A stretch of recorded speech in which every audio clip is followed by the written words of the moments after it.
எக்காலம் துதிக்கு அடையாளம், தீவட்டி ஜெபத்துக்கு அடையாளம். ஆண்டவர் உங்களுக்காக ஒரு காரியத்தை திரை மறைவிலே அவர் ஆர்கெஸ்ட்ரேட் பண்ணி கொண்டே இருக்கிறார். நம்முடைய கண்களுக்கு அது தெரியவில்லை, ஆனால் அவர் செய்து கொண்டுதான் இருக்கிறார்.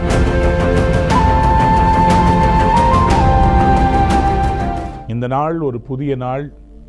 உங்கள் வாழ்வில் தேவன் மகிமையான அற்புதங்களை செய்ய போகிற நாள். உங்களுக்கு தேவன் செய்ய போகிற அற்புதம் அது தேசங்களுக்கு ஒரு பெரிய வெளிச்சமாய் மாறப்போகிறது. எத்தனை பேர் ஆமேன் சொல்ல விரும்புறீங்க? ஹல்லேலூயா. இந்த வாரம் நம்முடைய உபவாச நாட்களிலே ஒரு விசேஷமான வாரமாக இருக்கிறது. ஆண்டவர் ஒரு மாற்றத்தை கொண்டு வருகிற ஒரு வாரமாக இருக்கிறது. இந்த நாள் உங்கள் வாழ்விலே ஒரு மகிமையான திருப்பு முனையை கொண்டு வரப்போகிறது. டிவைன் ரிவர்சல், தெய்வீக திருப்பு முனை. தெய்வீக திருப்பு முனை. அன்பான தேவனுடைய பிள்ளைகளே, சில வேளைகளில் ஆண்டவர் என்னுடைய வாழ்க்கையில் இந்த திருப்பு முனையை கொண்டு வருகிற வரையிலும் ஆண்டவர் என்ன செய்கிறார், ஆண்டவர் எனக்காக என்ன செய்து கொண்டிருக்கிறார், நம்முடைய மனதிலே பல கேள்விகள் வருகிறதல்லவா? ஆண்டவர் என்ன செய்து கொண்டிருக்கிறார் தெரியுமா? உங்களுக்காக, உங்களுடைய வாழ்க்கையை கர்த்தர் ஒளியேற்றுவதற்காக அவர் இரவும் பகலுமாக நமக்காக கிரியை செய்து கொண்டே இருக்கிறார். நமக்காக அவர் வேலை செய்து கொண்டே இருக்கிறார்.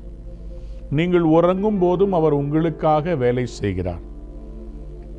தாவரங்கள் எல்லாம் எப்பொழுது வளர்கிறது? நம்முடைய சரீரத்தில் இருக்கிற எலும்புகள், நகங்கள், முடி எப்பொழுது வளர்கிறது? நாம் உறங்கும் போது கூட நம்முடைய வேலை, நம்முடைய சரீரத்தினுடைய எல்லா வேலைகளும் நடந்து கொண்டே இருக்கிறதாம். அதை யார் செய்கிறார்? நம்முடைய ஆண்டவர் செய்கிறார். அவர் சிருஷ்டிப்பின் தேவன், பராமரிப்பின் தேவன். அவர் நம்முடைய வாழ்க்கையின் நெக்ஸ்ட் பகுதி, அடுத்த கட்டங்களில் நம்மை நகர்த்துவதற்கான திட்டங்களையும் செயல்முறைகளையும் அவர் செய்து கொண்டே இருக்கிறார். அவர் நிறைவேற்றி கொண்டே இருக்கிறார். அவருடைய கரம் அதை செய்து கொண்டிருக்கிறது. இன்றைக்கு உங்களுடைய வாழ்க்கையிலே கர்த்தர் ஒரு காரியத்தை செய்ய போகிறார். ஏசாயா தீர்க்கதரிசன புஸ்தகம் 62ஆம் அதிகாரம் 1-2 வசனங்களை இப்பொழுது நாம் வாசிக்க கேட்க போகிறோம். Isaiah chapter 62 verse 1 and 2. சீயோனின் நிமித்தமும் எருசலேமின் நிமித்தமும் நான் மௌனமாயிராமலும் அதன் நீதி பிரகாசத்தைப் போலவும் அதன் ரட்சிப்பு எரிகிற தீவட்டியைப் போலவும் வெளிப்படும் மட்டும் அமராமலும் இருப்பேன். ஜாதிகள் உன் நீதியையும் சகல ராஜாக்களும் உன் மகிமையையும் காண்பார்கள். கர்த்தருடைய வாய் சொல்லும் புது நாமத்தால் நீ அழைக்கப்படுவாய். யாராவது ஒரு அல்லேலூயா சொல்றீங்களா? For Zion's sake I will not keep silent. For Jerusalem's sake I will not remain quiet till her vindication shines out like the dawn, her salvation like a blazing torch. ஆண்டவர் சொல்லுகிறார், நான் சியோனின் நிமித்தம், எருசலேமின் நிமித்தம் நான் மௌனமாக இருக்க மாட்டேன். தேவ பிள்ளைகளை, சில நேரத்தில் ஆண்டவர் சைலண்டாக இருக்கிறார்னு நினச்சிக்கிட்டு இருந்தீங்கன்னா தப்பு பண்ணுகிறீங்க. ஆண்டவர் உங்களுக்காக வயலண்டாக ஒரு காரியம் செய்து கொண்டிருக்கிறார். ஆண்டவர் உங்களுக்காக ஒரு காரியத்தை திரை மறைவிலே அவர் ஆர்கெஸ்ட்ரேட் பண்ணி கொண்டே இருக்கிறார். நம்முடைய கண்களுக்கு அது தெரியவில்லை, ஆனால் அவர் செய்து கொண்டுதான் இருக்கிறார். வேதம் சொல்கிறது, சீயோனின் நிமித்தம் நான் அமைதலாக இருக்க மாட்டேன், நான் மௌனமாக இருக்க மாட்டேன். அப்படின்னா அவர் ஏதோ ஒன்றை பேசி கொண்டிருக்கிறார், அவர் ஏதோ ஒன்றை செய்து கொண்டிருக்கிறார். உங்கள் மேல் அவருடைய வாக்குத்தத்தங்கள் வந்து கொண்டே இருக்கிறது. வாக்குத்தத்தம் என்பது ஒரு நாள் அவர் பேசுகிற வார்த்தை அல்ல, உங்கள் மேல் அவர் பேசிக்கொண்டே இருக்கிறார். அல்லேலூயா. அவருடைய வார்த்தையானது சவுண்ட் வேவ்ல, நீங்கள் ஃபிசிக்ஸ் லெபார்ட்டரியில் பார்த்தீங்கன்னா ஒரு டாங் ஒன்று கொடுப்பாங்க. அதை நீங்கள் அடிச்சிங்கன்னா அதில் இருக்கிற அந்த சவுண்டு வேவு எப்படி ட்ராவல் ஆகுதுன்னு சொல்லி ஒரு மீட்டரை வச்சு காமிப்பாங்க. நம்முடைய காதுகளுக்கு அதனுடைய சவுண்டு கேட்கலனாலும் அந்த சவுண்டை நீங்கள் அந்த மீட்டரில் அதை கணக்கு பண்ணி பார்த்தீங்கன்னா அந்த சவுண்டு ட்ராவல் ஆகிட்டே இருக்கும். அதே போல தான் நமக்கு ஆண்டவருடைய சத்தம் நம்ம ஜெபிக்கும் போது, வேதம் வாசிக்கும் போது கேட்டாலும் ஆண்டவர் உங்களுக்காக பேசிக்கொண்டே இருக்கிறார். அல்லேலூயா. நம்முடைய தேவன் மௌனமாய் இருக்கிற தேவன் அல்ல. நாம் போராட்டங்களில் கடந்து போகும்போது கை கட்டி கொண்டு வேடிக்கை பார்க்கிறவர் அல்ல. குழந்தை இல்லாமல் நீங்கள் தவிக்கிறீர்கள் அல்லவா? கர்த்தர் கையை கட்டிட்டு வேடிக்கை பார்க்கிறார் நினைக்கிறீங்களா? ஆண்டவர் அதை பார்த்து நல்லா படட்டும்னு நிற்கிறார்னு நினைக்கிறீங்களா? ஒரு நாளும் இல்லை.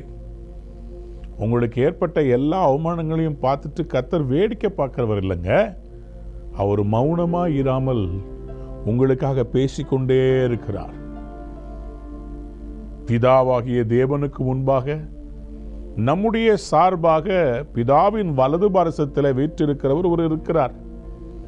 அவர் யார் தெரியுமா? நமக்காக பரிந்து பேசுகிறவர். Somebody is there, an advocate is there on our behalf. அவர் நமக்காக அங்க பரிந்து பேசிக்கொண்டே இருக்கிறார். என்னோடு கூட 1 யோவான் 2ஆம் அதிகாரம் 1ஆம் வசனத்தை வாசித்து பாருங்களேன். 1 யோவான் 2ஆம் அதிகாரம் 1வது வசனம். என் பிள்ளைகளே, நீங்கள் பாவம் செய்யாதபடிக்கு இவைகளை உங்களுக்கு எழுதுகிறேன். ஒருவன் பாவம் செய்வானானால் நீதிபரராய் இருக்கிற இயேசு கிறிஸ்து நமக்காக பிதாவினிடத்தில் அவர் நமக்காக பிதா கிட்ட பரிந்து பேசுகிறவராய் இருக்கிறாராம். அன்பு தேவனுடைய பிள்ளைகளே, அவர் பரிந்து பேசுகிற தேவன் என்று வேதம் சொல்லுகிறது. அவர் பரிந்து பேசுகிற தேவனாம். பரிந்து பேசுதல் என்றால் என்ன?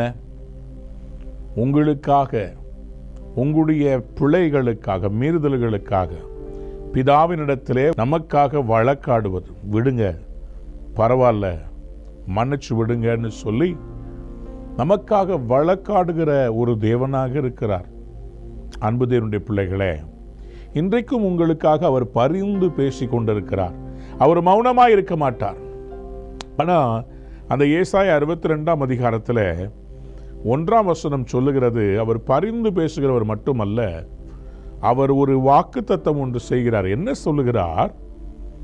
நான் அதன் நீதி பிரகாசத்தை போலவும் அதன் ரட்சிப்பு எரிகிற தீவட்டியை போலவும் வெளிப்படும் மட்டும் அமராமலும் இருப்பேன். 2 காரியத்தை ஆண்டவர் சொல்றார். ஒன்று பிரகாசம், அது எதை குறிக்கிறது? அவருடைய நீதியை குறிக்கிறது.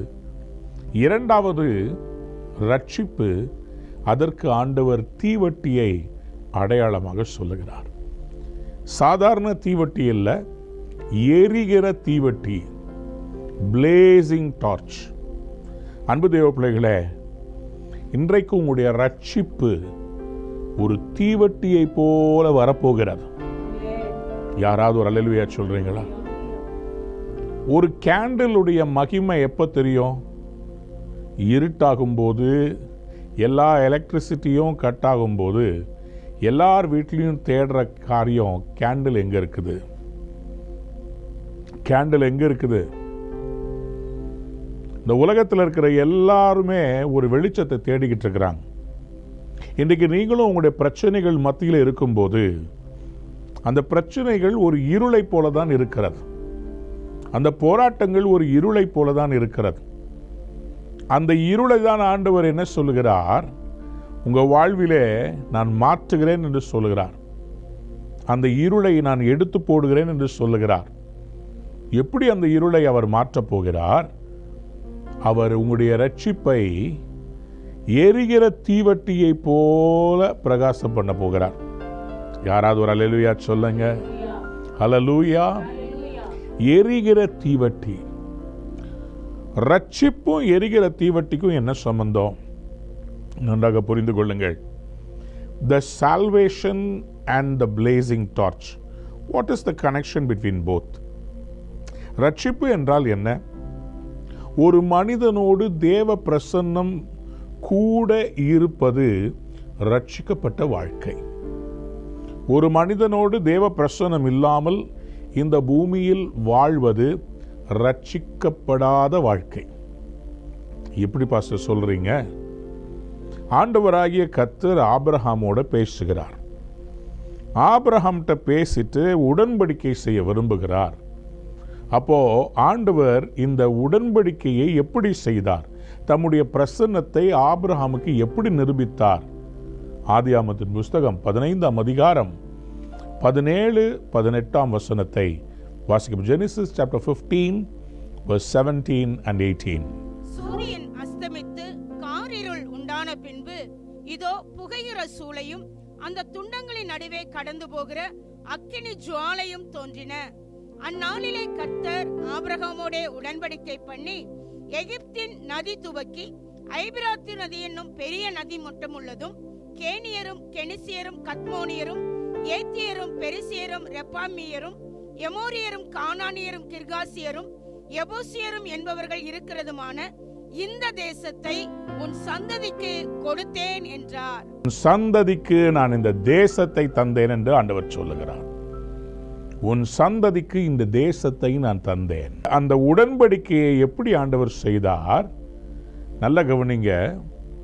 அந்த துண்டங்களின் நடுவே ஒரு பலியை செலுத்துகிறார் ஆபிரகாம். அந்த பலி செலுத்தப்பட்ட 2 துண்டங்களுக்கு நடுவிலே அந்த இரத்தத்தின் ஊடே ஒரு அக்கினி ஜுவாலை ஒன்று கடந்து போனதாம். There was a blazing torch that appeared and passed between the pieces. அன்பார்ந்தவருடைய பிள்ளைகளே, அந்த தேவ பிரசன்னத்தை அடையாளப்படுத்துகிற ஒரு தீவட்டி ஒன்று ஆபிரகாமுக்கு முன்பாக கடந்து போனது. அந்த உடன்படிக்கை ஆபிரகாமுக்கு கர்த்தர் எப்படி ஏற்படுத்தினார் என்று சொன்னால், ஒரு இரத்தம் சிந்துதலின் மூலமாக. அங்கே ஒரு ஜீவன் அது பலி செலுத்தப்பட்டு அந்த ஜீவனுடைய இரத்தத்தின் மேலே ரட்சிப்பு காணப்பட்டது. யாராவது ஒரு அல்லேலூயா சொல்றீங்களா? நன்றாக கவனித்துக் கொள்ளுங்க. ரட்சிப்புக்கு தேவை ரத்தம். ஆனா அந்த ரத்தத்தை பரிபூர்ணப்படுத்துறது ஒரு அக்கினி. அதனாலதான் எனக்கு பின்பாக ஒருவர் வருகிறார், அவர் உங்களுக்கு எப்படி ஞானஸ்நானம் கொடுப்பார் என்று யோவான் ஸ்நானகன் சொல்லுகிறார். பரிசுத்த ஆவியினாலும் அக்கினியினாலும் உங்களுக்கு ஞானஸ்நானம் கொடுப்பார். பரிசுத்த ஆவியானவர் அக்கினியால உங்களுக்கு ஞானஸ்நானம் கொடுப்பதற்கு காரணமே அது உடன்படிக்கையின் அடையாளம். எரிகிற தீவட்டியை போல உங்க லைஃபை மாத்த போறாருங்க. உங்க லைஃப்ல இன்றைக்கு கர்த்தர் ஒரு பிரகாசத்தை ஒரு தீவட்டியா கொண்டு வர போகிறார். என்னை பார்த்து கொண்டிருக்கிற அன்பான தேவனுடைய பிள்ளைகளே, இன்றைக்கு எப்படி ஆபிரகாமுக்கு ஒரு உடன்படிக்கை செய்யும்படி பலிபீடத்தின் மேல் பலிகளின் நடுவே அந்த அக்கினி, அந்த டார்ச், அந்த பிளேசிங் டார்ச் அது எப்படி கடந்து போனதோ, ஆண்டவர் உங்களுக்கும் இன்னைக்கு ஒரு தீவட்டியை போல அவருடைய ரட்சிப்பை உங்க மேல கடந்து போக பண்ண போகிறார். ஆண்டவர் ஆபிரகாமுக்கு தான் கூட இருக்கிறேன் என்பதை நிரூபிப்பதற்கு ஒரு அக்கினி டார்ச்சாக, ஒரு அக்கினி ஜுவாலையாக அவர் கடந்து போனாராம். அவர் கடந்து போனார். அன்பு தேவனுடைய பிள்ளைகளே, இந்த அக்கினி ஜுவாலையின் மூலமாக இஸ்ரவேலருக்கு எப்படி ரட்சிப்பு கிடைத்தது? இன்றைக்கு ஆண்டவர் உங்களுக்கு ஒரு வெளிப்பாட்டை தந்து உங்க குடும்பத்தை கர்த்தர் வெளியே கொண்டு வர போகிறார். உங்க பிள்ளைகளுக்கு பரீட்சையில நல்ல மதிப்பெண்ணை தரப்போகிறார். பல நாள் உங்களுடைய வாழ்க்கையிலே மீதியானியர்கள் உங்களுடைய ஆசீர்வாதத்தை திருடி கொண்டிருந்தார்கள். இன்றைக்கு கர்த்தர் ரட்சிப்பை தீவட்டியை போல உங்க வாழ்விலே உயர்த்த போகிறார். யாரெல்லாம் ஆமென் சொல்ல விரும்புறீங்க? God wants to lift up the blazing torch over your life. உங்களுக்குள்ள அந்த ரட்சிப்பு என்கிற தீவட்டி உள்ளதான் இருந்துச்சு. ஆனா அந்த ரட்சிப்புன்ற தீவட்டி மறைந்திருந்தது. என்றைக்கு உங்களுக்குள்ள இருக்கிற அந்த ரட்சிப்பு என்கிற தீவட்டிய கர்த்தர் வெளியே எல்லாத்துக்கும் தெரிகிற மாதிரி மாத்துறாரோ, அன்றைக்கு உங்கள் சத்துருக்கள், உங்களுக்கு விரோதமான சூழ்நிலைகள் அன்றோடு உடைந்து போய்விடும். ஒரு ஆமேன் சொல்லலாமே. அல்லேலூயா. அதை கர்த்தர் செய்கிறவராயிருக்கிறார். நியாயாதிபதிகளின் புஸ்தகம் 7ஆம் அதிகாரம் 16ஆம் வசனத்தை நாம் வாசிக்க கேட்போம். Judges chapter 7 and verse 16. அந்த 300 பேரை 3 படையாக வகுத்து அவர்கள் ஒவ்வொருவன் கையிலும் ஒரு எக்காளத்தையும் வெறும் பானையையும் அந்த பானைக்குள் வைக்கும் தீவட்டியையும் கொடுத்து அவர்களை நோக்கி, நான் செய்வதை பார்த்து அப்படியே நீங்களும் செய்யுங்கள். இதோ நான் பாளையத்தின் முன்னணியில் வந்திருக்கும் போது நான் எப்படி செய்கிறேனோ அப்படியே நீங்களும் செய்ய வேண்டும். இவர் அவர்கிட்ட சொல்றாரு, இந்த 300 பேரையும் 100 பேரா பிரிச்சு வச்சு ஒரு கையில எக்காளம், இன்னொரு கையில ஒரு பானை, அந்த பானைக்குள்ள எரிகிற தீவட்டி. பானைக்குள்ள எரிகிற தீவட்டி, மண் பாண்டம். நல்ல கவனிங்க, நம்ம எல்லாரும் ஆண்டவருடைய கையிலே ஒரு மண் பாண்டமா இருக்கிறோம். We are all pots of clay in the hands of a potter. நம்முடைய ஆண்டவர் ஒரு குயவன். அந்த குயவன் நம்மை மண் பாண்டங்களாய் வரைந்து வைத்திருக்கிறார். இந்த மண் பாண்டங்களுக்குள்ளேதான் கர்த்தருடைய பொக்கிஷங்கள் எல்லாம் நமக்குள்ளே அவர் மறைத்து வைத்திருக்கிறார். நம்முடைய மண்பாண்டமாகிய வாழ்க்கை, இதை குறித்து வேதம் சொல்லுகிறது. 2 கொரிந்தியர் 4ஆம் அதிகாரம் 7ஆம் வசனம். 2 கொரிந்தியர் 4ஆம் அதிகாரம் 7வது வசனத்தை நாம் வாசிக்கலாமா? இந்த மகத்துவமுள்ள வல்லமை எங்களால் உண்டாயிராமல் தேவனால் உண்டாயிருக்கிறதென்று விளங்கும்படி இந்த பொக்கிஷத்தை மண் பாண்டங்களில் பெற்றிருக்கிறோம். வேதம் சொல்லுகிறது, இந்த பொக்கிஷத்தை மண் பாண்டங்களில் நாம் பெற்றிருக்கிறோமா? This treasure is given to us in the pots of clay or jars of clay.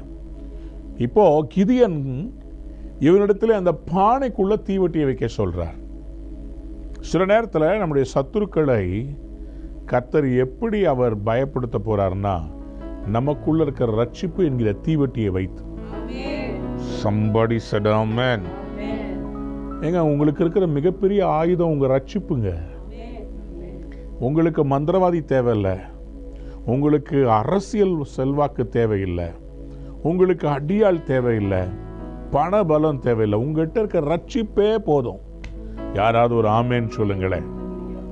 இந்த மண் பாண்டங்களில் இந்த ரட்சிப்பை இவர் பார்க்கிறார். இந்த ரட்சிப்பு, அன்பானதுடைய பிள்ளைகளே, இப்போ கிதியன் அவர்கிட்ட இருக்கிற அந்த 300 பேர், இந்த 300 பேர் நல்லா புரிந்து கொள்ளுங்க.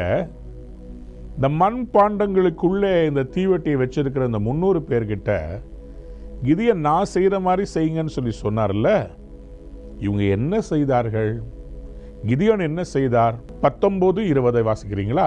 நடு ஜாமத்தின் துவக்கத்தில் ஜாமக்காரரை மாற்றி வைத்த பின்பு கிதியோனும் அவனோடு இருந்த 100 பேரும் அந்த ஜாமத்தின் துவக்கத்திலே பாளையத்தின் முன்னணியில் வந்து எக்காளங்களை ஊதி தங்கள் கையில் இருந்த பானைகளை உடைத்தார்கள். நியாயாதிபதிகள் 7ஆம் அதிகாரம் 19ஆம் வசனம் சொல்லுகிறது, அவர்கள் எக்காளங்களை ஊதி தங்கள் கையில் இருந்த பானைகளை உடைத்தார்கள். எக்காளங்களை ஊதினார்கள், கையில் இருந்த பானைகளை உடைத்தார்கள்.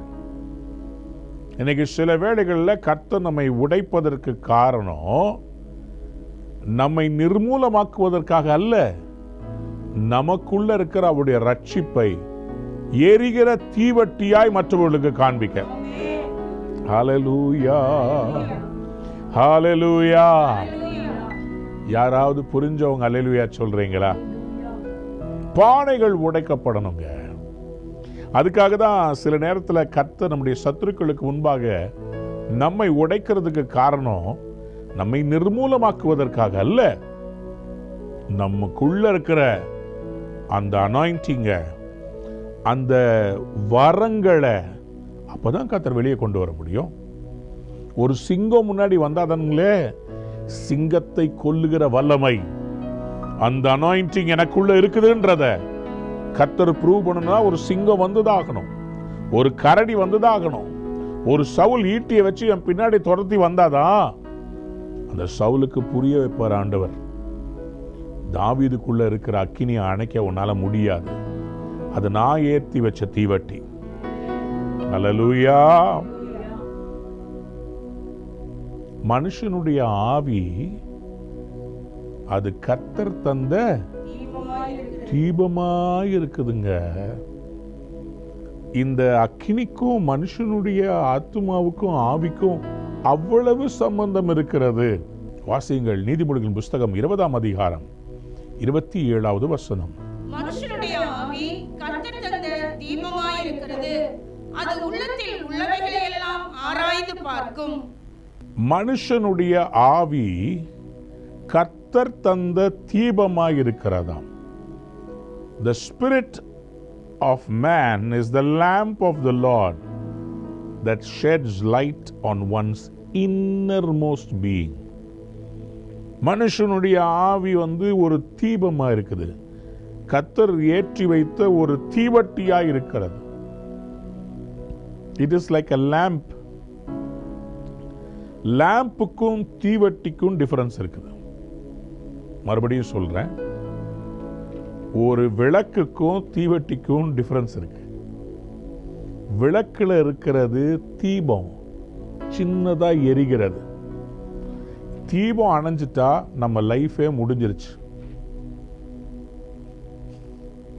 ஞாபகம் இருக்குல்ல, இந்த சீரியலு அப்புறம் இந்த சினிமாலெல்லாம் ஒருத்தர் இறந்துட்டாருன்றதுக்கு ஒரு தீபத்தை காற்று வீசி அணைஞ்ச உடனே டபால்னு அவர் போயிட்டாருன்னு அர்த்தம். உண்மைதான், மனுஷனுடைய லைஃப் ஒரு தீபம் மாதிரி, சின்ன அகல் விளக்கு மாதிரி. எல்லாருக்குள்ளேயும் ஒரு தீபம் இருக்குது. இந்த ஆவி, அதனால தான் ஆண்டவர் சொன்னார், அனலும் இல்லாமல் குளிரும் இல்லாமல் இருப்பாயான அவனை வாந்தி பண்ணி போட்டுருவேன். ஏன்னா உனக்குள்ள ஒரு அக்னி இருக்கணும். அதனால்தான் லூக்கா 12ஆம் அதிகாரம் 49ஆம் வசனத்துல உங்க தீவட்டி நல்லா எரியணும். வெறும் தீபமா இருக்கக்கூடாது. தீபமா இருக்கிறது நீங்க அம்மா வயிற்றுல பிறக்கும் போது தீபம். இயேசு கிறிஸ்துவை ஏற்றுக்கொண்ட பிறகு உங்க ரட்சிப்பு ஒரு தீவட்டியாய் மாற வேண்டும். யாரெல்லாம் ஒரு அல்லேலூயா சொல்ல விரும்புறீங்க? ஆமென், அல்லேலூயா சொல்லுவோம். அல்லேலூயா சொல்லுங்க. என்னுடைய ரட்சிப்பு ஒரு தீவட்டி. என் ஆவி ஒரு தீபம், என் ரட்சிப்பு ஒரு தீவட்டி. நான் பிறக்கும் போது தீபமா இருக்கிறேன். என் ஆண்டவர் எப்படி ஆபிரகாமுக்காக ஆண்டவர் வெட்டப்பட்ட துண்டங்களின் நடுவே ஒரு தீவட்டியாய் அசைவாடினாரோ, அந்த தீவட்டியை போல என்னுடைய லைஃப்ல கர்த்தர் அவருடைய ரட்சிப்பை பிரகாசிக்க செய்து இதனால சத்துருக்களை எல்லாம் கர்த்தர் டிஃபீட் பண்ண போகிறார். சத்துருக்களை அவர் டிஃபீட் பண்ண போகிறார். அதனால சொன்னார், பூமியின் மேல் அக்கினியை போட வந்தேன், அது இப்பொழுதே பற்றி எறிய வேண்டும் என்று விரும்புகிறேன். எதை? ரட்சிப்பு என்கிற தீவட்டி.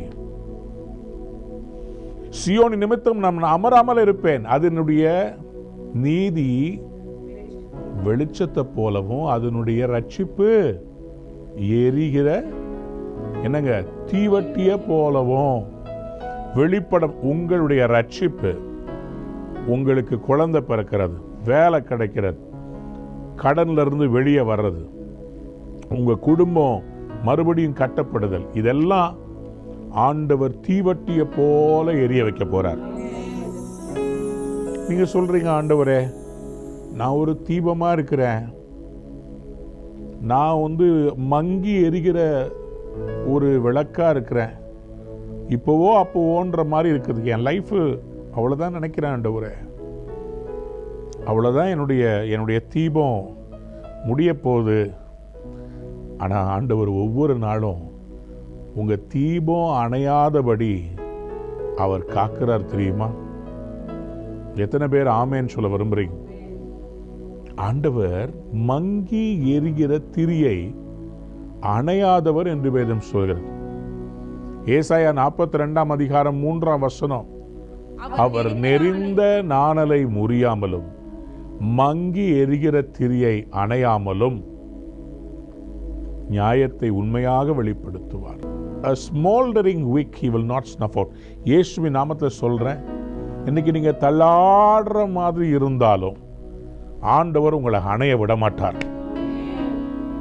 கைகளை உயர்த்தி சொல்லுங்க, நான் அணைக்கப்படுவதில்லை, நான் அணைந்து போவதில்லை. I will not be snuffed out. I will be a blazing fire. யாராவது ஒரு அல்லேலூயா சொல்லுங்க. ஹல்லேலூயா. உங்க மங்கி எரிகிற திரி, உங்க பலவீனத்தினால, உங்க வியாதி நிமித்தமா, கடன் பிரச்சனை நிமித்தமா மங்கி எரிஞ்சுக்கிட்டு இருக்கிற உங்க திரிய கர்த்தர் அணையாதபடி அவர் அதை எரிகிற தீவட்டியை போல மாற்ற போறார். எரிகிற தீவட்டியை போல மாத்திடுவார். உங்களுடைய கேன்சர் என்கிற அந்த காற்று உங்க திரி மேல வீசிக்கிட்டு இருக்குது. கடன் பிரச்சனைன்ற காற்று உங்களுடைய அக்கினி மேல வீசிக்கிட்டு இருக்கு. கர்த்தர் சொல்றாரு, நான் அதை அணைய விட மாட்டேன், நான் அதை எரிகிற தீவட்டியை போல என் ரட்சிப்பை உன் லைஃப்ல கொண்டு வர வைப்பேன் என்று கர்த்தர் சொல்றார். யாராவது ஒரு அல்லேலூயா சொல்லுங்க. ஆமென். அப்போ இந்த பானையை உடைக்கும் போது உள்ள இருக்கிற தீவட்டி தெரிய வருகிறது. பானை உடையும் போது என்ன ஆச்சுங்களா? வாசிங்க, நியாயாதிபதிகள் 7 அதிகாரம் 20-21 3 படைகளின் மனுஷரும் எக்காளங்களை ஊதி பானைகளை உடைத்து தீவட்டிகளை தங்கள் இடது கையிலும் ஊதும் எக்காளங்களை தங்களது வலது கைகளிலும் பிடித்துக்கொண்டு கர்த்தருடைய பட்டயம் கிதியோனுடைய பட்டயம் என்று சத்தமிட்டு. ஆமென். ஆமென். சொல்லுங்க அல்லேலூயா. கர்த்தருடைய பட்டயம் கிதியோனுடைய பட்டயம். அவங்க எல்லாரும் சத்தமிட்டார்களாம். அன்பான தேவனுடைய பிள்ளைகளே, இவங்க சத்தம் போட்ட இந்த கர்த்தருடைய பட்டயம் கிதியோனுடைய பட்டயம், இந்த பக்கம் எரிகிற தீவட்டி, நடுவில் எக்கால சத்தம். இதை கேட்ட உடனேயே அந்த மீதியானியர்கள் எல்லாரும் ஒருவருக்கு விரோதமாய் ஒருவரை கர்த்தர் திருப்பி விட்டு அவங்க எல்லாரும் ஓடியே போயிட்டாங்களாம். எதனால இந்த மீதியானியர்கள் ஓடினார்கள் சிதறி? நல்லா புரிந்து கொள்ளுங்க, இதுல ஒரு வெளிப்பாடு இருக்கிறது. பொதுவா ஆதி காலத்துல அவங்க யுத்தத்துக்கு போகும்போது எல்லார் கையிலையும் தீவட்டி வச்சிருக்க மாட்டாங்க. பொதுவாகவே ஒரு டீமா போகும்போது டார்ச் யார் வச்சிருப்பா? எல்லாரும் டார்ச் வச்சிருப்பாங்களா? இல்லை லீட் பண்ற லீடர் டார்ச் வச்சிருப்பாங்களா? லீட் பண்றவங்க தான் டார்ச் வச்சிருப்பாங்க.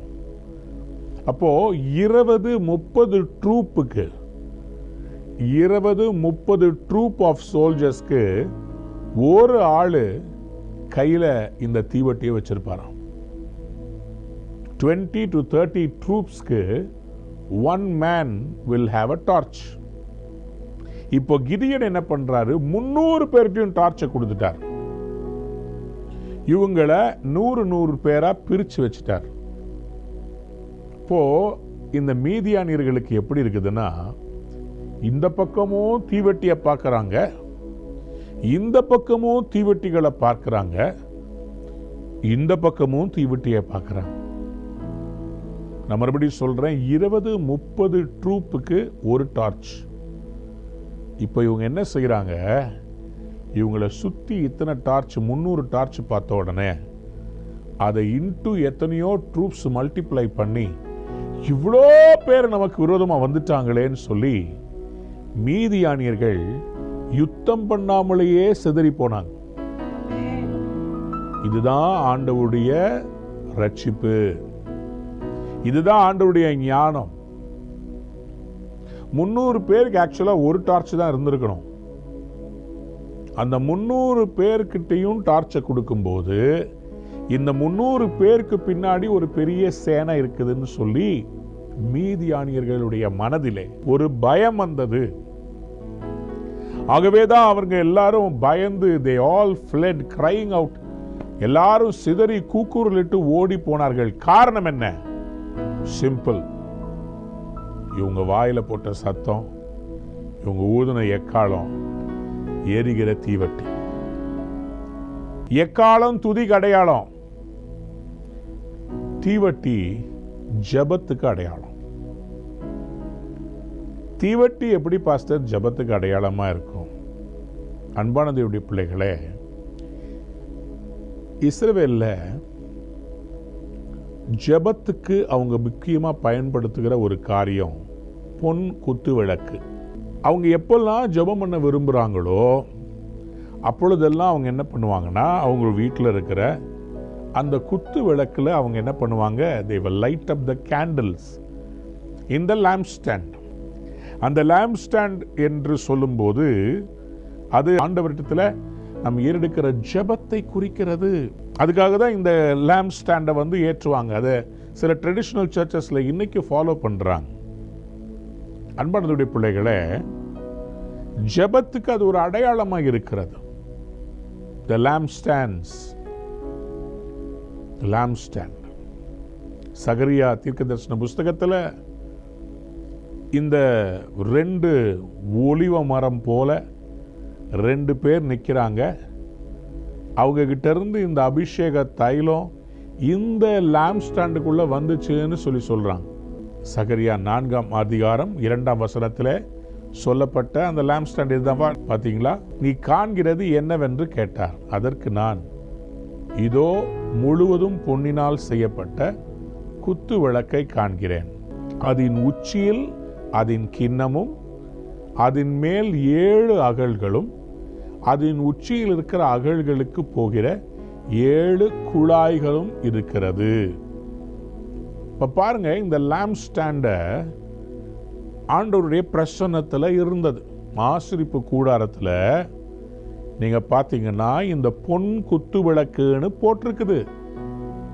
ஆசரிப்பு கூடாரத்தை பற்றி யாத்திராமத்தின் புஸ்தகத்தில் நீங்க வாசிக்கும் போது இந்த குத்து விளக்குல எப்போதும் அக்கினி எரிஞ்சுக்கிட்டே இருக்கணுமா. அது ஒரு 24/7 இன்டர்செஷனுக்கு அடையாளமாக இருக்கிறது.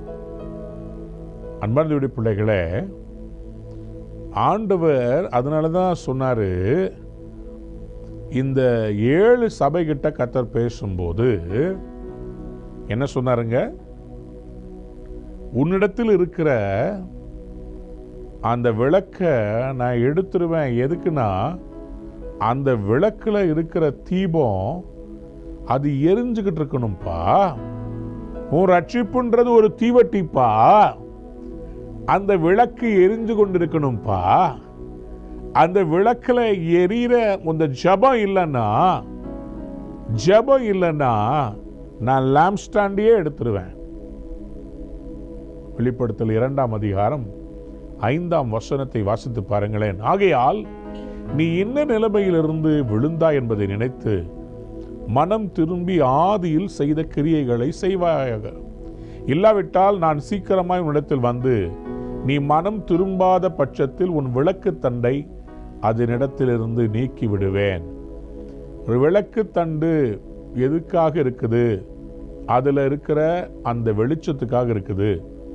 அப்போ உன்கிட்ட எண்ணெயும் இல்லை அக்கினியும் இல்லைன்னா உனக்கு எதுக்கு விளக்கு தண்டு? உனக்கு எதற்கு அந்த வாய்ப்பை தர வேண்டும்? நான் அதை எடுத்து போட்டு விடுவேன் என்று கர்த்தர் சொல்லுகிறார். அன்பார்ந்த பிள்ளைகளே, விளக்கு தண்டு பரிசுத்த ஸ்தலத்தில் கவனிங்க. ஆசரிப்பு கூடாரத்தினுடைய மாடல்ல பழைய ஏற்பாட்டில் நீங்க வாசித்து பார்த்தீங்கன்னா வெளிப்பிரகாரம் அதுக்கு பிறகு அதுக்கு பரிசுத்த ஸ்தலம், மகா பரிசுத்த ஸ்தலம். அந்த பரிசுத்த ஸ்தலத்தில் இருக்கிற 3 காரியங்கள், ஒன்று பொன் குத்துவிளக்கு, மற்றொன்று சமூகத்து அப்பம், மூன்றாவது ஆல்டர் ஆஃப் இன்சென்ஸ், தூப பீடம். இந்த 3 காரியங்களும் ஆண்டவராகி இயேசு கிறிஸ்துவை குறிக்கிறது. நீங்கள் இந்த உலகத்துக்கு வெளிச்சமாக இருக்கிறீர்கள். அதுவும் அந்த குத்து விளக்கில் இருக்கிற வெளிச்சம்தான். நம்மை ஆண்டவர் அப்படி வைக்க விரும்புகிறார். கர்த்தருடைய 7 ஆவிகள், 7 கண்கள், 7 ஞானங்கள், இது எல்லாமே நமக்குள்ள வர்றதுக்கு நம்ம ஜெபம் என்கிற அந்த தீவட்டியை ஏற்ற வேண்டும். யாராவது ஒரு ஆமென் சொல்றீங்களா? ஹல்லேலூயா. அன்பார்ந்தவருடைய பிள்ளைகளே, எசேக்கியேல் 1ஆம் அதிகாரம் 13ஆம் வசனத்தில் நீங்கள் வாசித்து பார்ப்பீர்கள் என்று சொன்னால், எசேக்கியேல் 1ஆம் அதிகாரம் 13ஆம் வசனம், ஜீவன்களுடைய சாயல் எப்படி இருந்ததென்றால், the appearance of the living creatures, அவைகள் எரிகிற அக்கினி தழலின் தோற்றமும் தீவர்த்திகளின் தோற்றமுமாய் இருந்தது. they were like burning coals of fire or like torches. அந்த அக்கினி ஜீவன்களுக்குள்ளே உலாவி பிரகாசமாய் இருந்தது. அக்கினியிலிருந்து மின்னல் புறப்பட்டது. வாவ்! அந்த ஜீவன்களுடைய சாயல், இந்த ஜீவன்கள் இருந்துச்சு பார்த்தீங்களா, living creatures that surrounded the throne of God.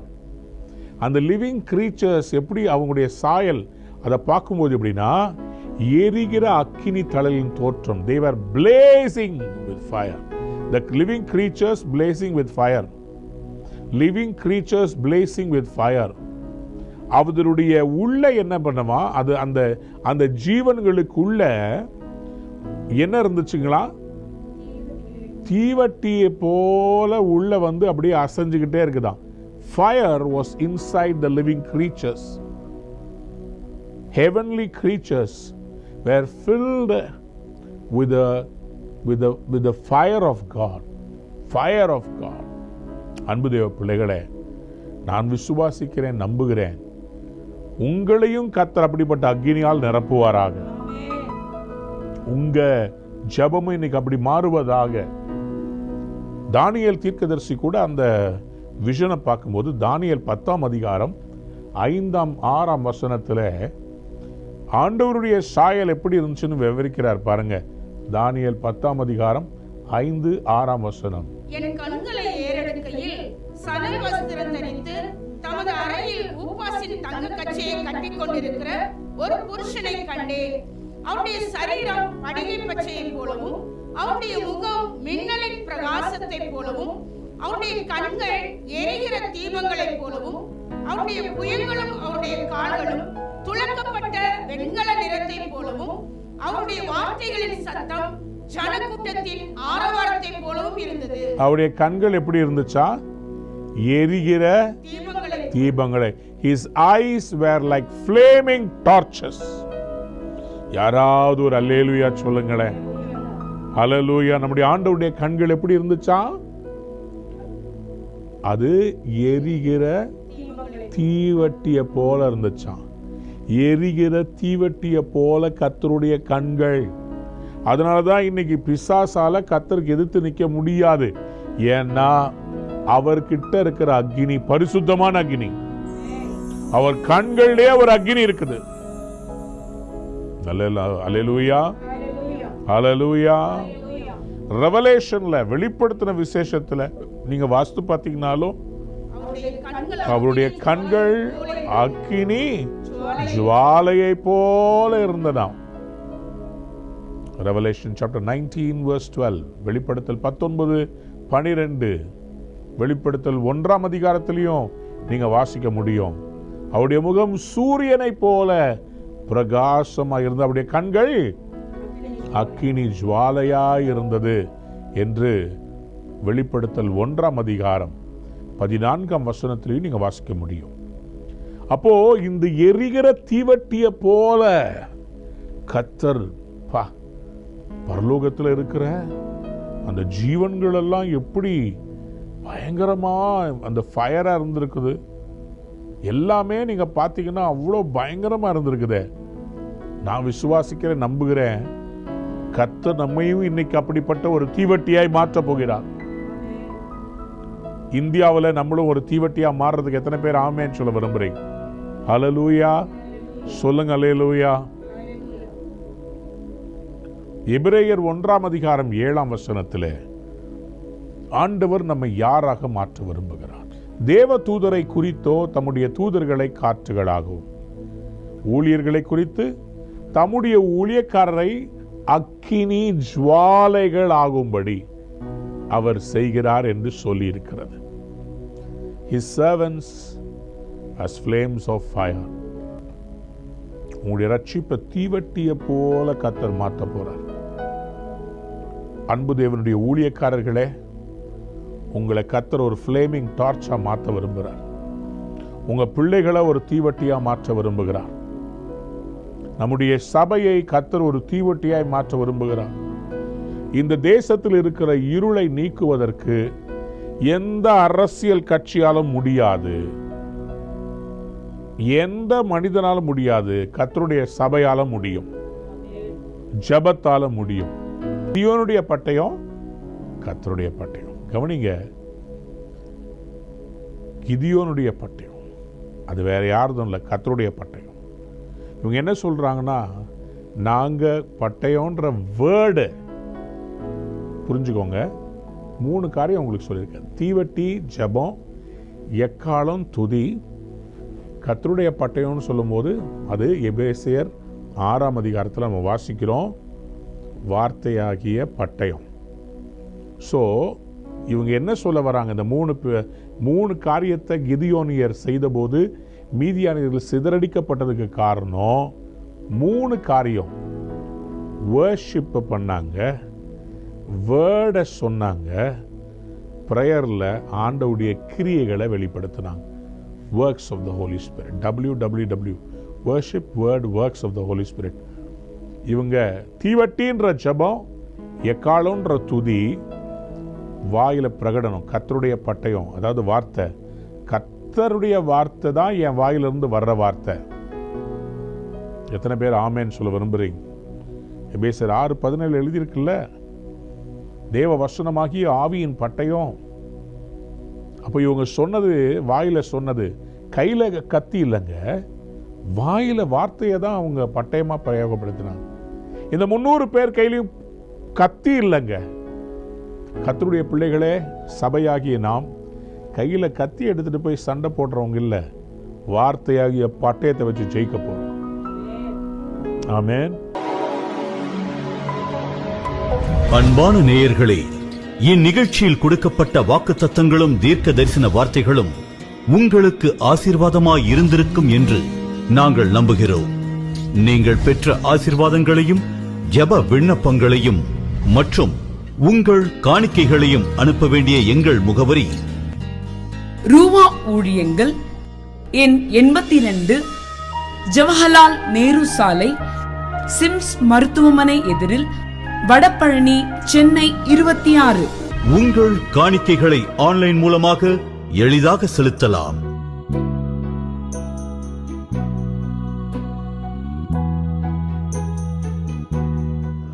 எங்கள் இணையதள முகவரி www.ruhaministries.org.